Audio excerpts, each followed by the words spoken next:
I'm Ryan from ExtremeTerrain.com, and in this video we're going to talk all about the engine and drivetrain options in the brand new 2018 Jeep JL.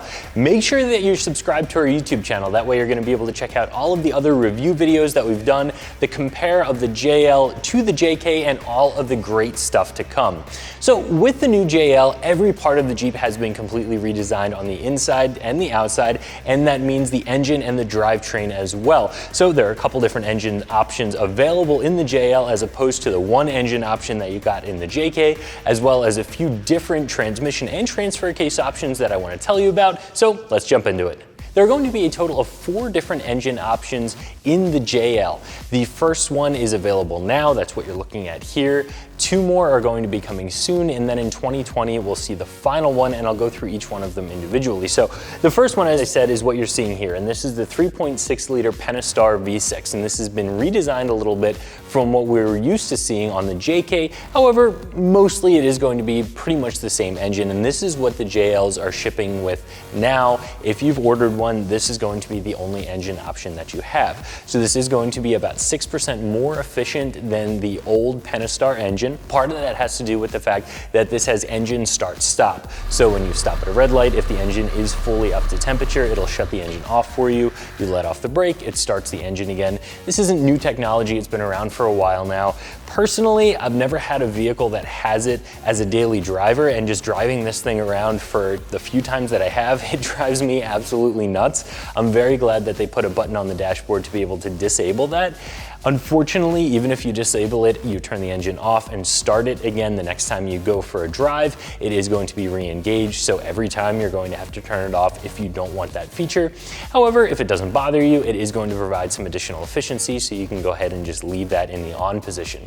This engine is going to have about 285 horsepower and 260 foot-pounds of torque, which for a V6 gas engine isn't going to be bad. It's going to be more than enough to turn some big tires off-road, especially if you have the proper gears. The next engine that's going to be available in the JL, but it's not shipping with yet, is going to be a 2-liter inline-4 turbocharged gas engine. And again, this is all new for the Jeep. This hasn't been offered before, but it's not a brand new engine. It's been around for a little while, so they have had a lot of chances to tweak on it and make sure that it's going to do everything that they need it to do. Now, this engine is going to be considered a mild hybrid because it has a belt start generator on it. And essentially what that does is take the alternator and put a generator in its position. So it's still going to charge up the battery when it needs to, but when the battery is fully charged, it can actually provide some additional power, helping the engine spin and giving you a few more miles per gallon. That engine is going to produce 270 horsepower, 295 foot-pounds of torque, so a little bit more powerful than the V6 that we're looking at here. Now, one of the things I am excited about with that engine is generally when you have a small turbocharged engine like that, it's detuned a little bit from the factory. So with just a tuner, you can really uncork that engine and get a lot more power out of it. So we'll see what the aftermarket can do, but chances are you'll see those power and horsepower numbers going up with a quick and easy tune. The third engine option is a 3-liter V6 Eco Diesel engine. So this is going to be the first time that a diesel has been offered in a Wrangler in North America, and that is very exciting. A lot of people have wanted the diesel for a long time because of the very high torque numbers that you can get at a very low RPM, and that's really what you want when you're spinning big tires off-road. This engine is going to produce around 260 horsepower, but 442 foot-pounds of torque, which again is a massive number for a Jeep. This should also offer right around 30 mpg, even though it hasn't been tested yet. So you're gonna get some efficiency and a lot of power out of that diesel. Now, the diesels are very similar to those small turbo engines that I talked about before. Usually you can uncork even more out of those with a simple tune, so I'll be very excited to see what happens there. Now, that motor being so torquey at low RPMs is also going to pair really well with some of the new drivetrain options that we'll talk about in just a minute. The final engine option, the fourth engine option, isn't going to be available until 2020, and that is going to be a full plug-in hybrid. And that's something that I feel Jeep really needed to do to stay relevant. Everybody is going with efficiency, and that's what these 3 engines are going to give you, but a full plug-in hybrid is a whole nother level. The torque that you can get from a full electric is instant, and it's really something that you can't get from a gas engine or even a diesel engine. So we've talked about torque a couple of times now, spinning big tires tires off-road, it'll be really interesting to have a full electric off-road Jeep, and I personally am pretty excited to see what it feels like and what it handles like when it finally comes out in 2020. So along with the multiple engine options that you're going to get on the JL, you're also going to have a couple of different choices when it comes to transmission and transfer case. So you're still going to have a 6-speed manual if you're somebody who still likes to row through gears and have that very mechanical connection to the engine. You can still get that, and that has been really optimized for efficiency, just like everything else when it comes to the new JL.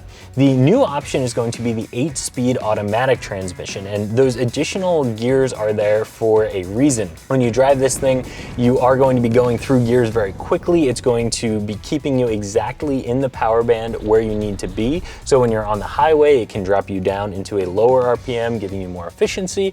And when you're taking off around the city, you are going to be in a little bit of a higher RPM band where you need that power. But having those additional gears really lets the RPMs match the need of the driver at the time, giving you maximum efficiency, and that's what that's really all about.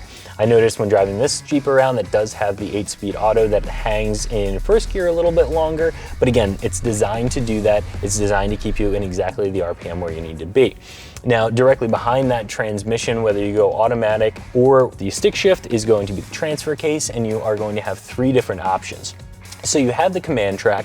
That's going to be the transfer case that is going to be in most of the Jeeps without getting any additional options. That's going to be the standard. And you're going to have a 2 high, a 4 high in neutral, and a 4 low. So that's pretty much what we're used to having on a transfer case in a Jeep. Now, if you want to go up to an optional transfer case, you can do that in the Sahara model, and what that's going to put you in is the Select Track.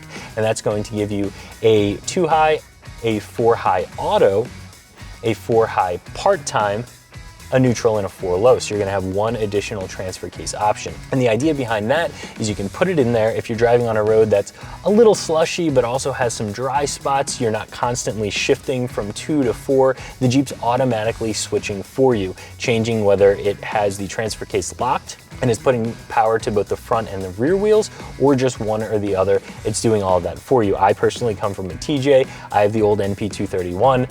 Sometimes I am in that situation where I'm driving around with a hand on the transfer case going from 4 high to 2 high because you don't want to put any additional undue stress on the transfer case, and that 4 high auto is going to do all of that for you. So that's going to be a nice option. And then finally, if you do step up to the Rubicon, you're going to have the Rock Track transfer case. That's going to give you a very, very low crawl ratio, 84:1 from the factory with the 410 gears in that Rubicon. So even with the 33-inch tires that are on that thing, you're going to have a ton of power and the ability to really crawl that Jeep. Now, if you pair that with the 3.0 liter diesel engine, which has 442 foot-pounds of torque, you're going to have an absolute monster when you're crawling off-road. That's going to be a crazy combination. So I mentioned that the Rubicon does have 410 gears. All of the other Jeeps are going to come from the factory with 345 gears, which is going to be a little bit of a higher gear ratio than we saw in the JK. So that's going to help with spinning those tires, especially down low. You pair that with all of the gear ratios in both the automatic and the manual transfer case. And again, word of the day, efficiency. It's all about getting more MPG out of the JL than you were able to get out of some of the past Jeeps. So those are all of the engine and drivetrain options available on the Jeep JL. Obviously, a lot more options and a lot more decisions to be made if you plan on purchasing a JL for yourself, and hopefully this video helps you make that decision just a little bit easier. Make sure you subscribe to our YouTube channel to check out all of the other review videos that we have on the JL, and make sure you comment below to let us know which engine and drivetrain options you'd want on your 2018 JL.